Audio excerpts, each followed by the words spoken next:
Hello everyone. First of all happy Dhanteras.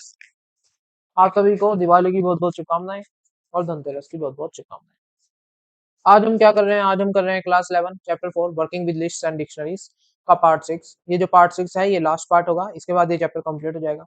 आज हमारे पास last topic बचा हुआ है and that is manipulating dictionaries. आज मैनिपुलेटिंग डिक्शनरीज के लिए हम ये एग्जांपल करेंगे और इस एग्जांपल के साथ हमारी डिक्शनरीज कंप्लीट हो जाएंगी। लिस्ट हम पिछली क्लास में कंप्लीट कर चुके हैं। तो स्टार्ट करते हैं। तो मैंने आपके लिए यहाँ पे पूरा क्वेश्चन लिख लिया है, जो भी क्वेश्चन था। क्वेश्चन के 9 पार्ट्स हैं, जैसे कि आप देख सकते हैं ABCDEFGHI। तो हम फर्स्ट पार्ट से स्टार्ट करेंगे। फर्स्ट पार्ट क्या कर रहा है?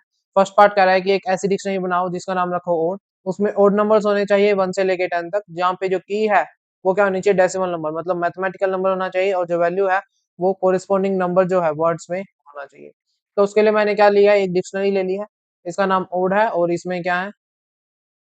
1 3 5 7 9 इसके मेंबर्स हैं। अब मैं चाहता हूँ कि मुझे इसको प्रिंट करके दे, तो मैं क्या करूंगा? प्रिंट पैरेंथेसिस के अंदर और F5 प्रेस किया और आंसर आ गया, ये मेरी प्रिंट हो गई। अब नेक्स्ट पार्ट हम करते हैं, पार्ट 4। अगर जो आपको आता है तो आप ये पार्ट 6 समझ पाएंगे, अगर जो आपको नहीं आता है तो आपको ये पार्ट समझ में नहीं आएगा। तो इसके बाद जो सेकंड पार्ट दिया गया है क्वेश्चन का, वो कहा गया है कि कीज हैं जो डिक्शनरी और की वो डिस्प्ले करनी है। तो डिस्प्ले करनी है तो उसके लिए सबसे पहले प्रिंट ऑप्शन आएगा, और उसके बाद हम क्या करेंगे?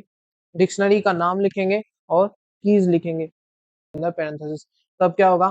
कीज डिस्प्ले हो जाएंगी। डिक्शनरी की कीज क्या है? 1 3 5 7 9।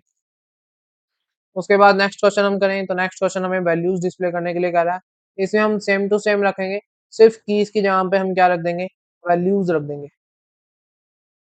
Dot values. इसको F5 प्रेस करें, सो वैल्यूज आ जाएंगी 1 3 5 7 9। जो नेक्स्ट पार्ट है वो क्या कह रहा है? वो कह रहा है कि हमें आइटम्स इस बार प्रिंट करवाने हैं। तो इसके लिए हम क्या करेंगे? प्रिंट सेम टू सेम है, ये बिल्कुल बिल्ट इन फंक्शंस आपने पढ़ रखे हैं, तो आपके लिए कुछ भी नहीं है।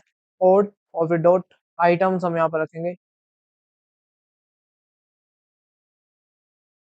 इसका F5 प्रेस करो, तो ये 1 3 5 7 9 कंप्लीटली आइटम्स आ गए, एक लिस्ट आ गई टपल्स की फॉर्म में, जिसमें बहुत सारे टपल्स हैं।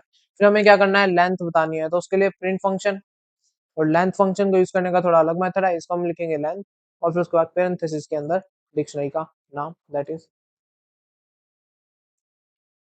तो कितनी लेंथ है? 5 है लेंथ, 5 आइटम्स है इसके अंदर। उसके बाद हमें चेक करना है कि 7 इसके अंदर प्रेजेंट है या नहीं है, इसका मेंबर है या नहीं। तो हम क्या करेंगे? मेंबरशिप ऑपरेटर का यूज करेंगे, प्रिंट का यूज। उसके अंदर क्या लिखेंगे? 7, फिर इन, फिर डिक्शनरी का नाम। F5 प्रेस किया और ये ट्रू आ गया, क्योंकि 7 इसका मेंबर है। नेक्स्ट क्वेश्चन दिया हुआ है कि हमें 2 फाइंड करना है कि 2 है या नहीं। तो इसके लिए सेम टू सेम रखेंगे, सिर्फ जहाँ पे 7 है वहां पे क्या कर देंगे? 2 कर देंगे। 2 इन आउट। तो यहाँ पे क्या आ जाएगा? यहाँ पे फॉल्स आ जाएगा, क्योंकि 2 डिक्शनरी के अंदर नहीं है। फिर हमें वैल्यू रिट्रीव करनी है कॉरिस्पॉन्डिंग टू द की 9। यहाँ पे की दी हुई है और हमें वैल्यू रिट्रीव करनी है, तो उसके लिए हम क्या यूज करते हैं? गेट यूज करते हैं, दैट इज प्रिंट।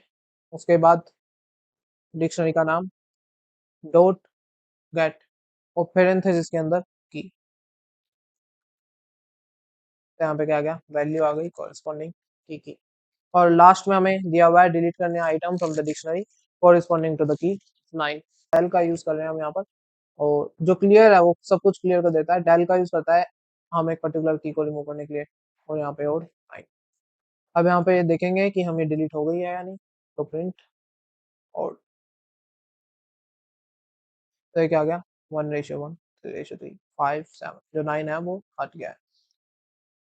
तो मैंने आपको मैनिपुलेटिंग डिक्शनरीज करवा दिया है, आज ये चैप्टर कंप्लीट हो गया है। मैनिपुलेटिंग डिक्शनरीज के बाद 1 महीने के बाद हम इसका टेस्ट ले लेंगे इस तरीके से, उसमें मैं आपको बहुत सारे क्वेश्चंस भी करवा दूंगा और कुछ क्वेश्चंस होमवर्क के लिए भी दे दूंगा। ऐसे ही जो हमारा चैप्टर 3 भी हो चुका है, उसका भी 1 महीना जब हो जाएगा तो हम उसके लिए भी एक टेस्ट ले लेंगे और उसके क्वेश्चंस करवा दूंगा। Bye everyone, God bless you.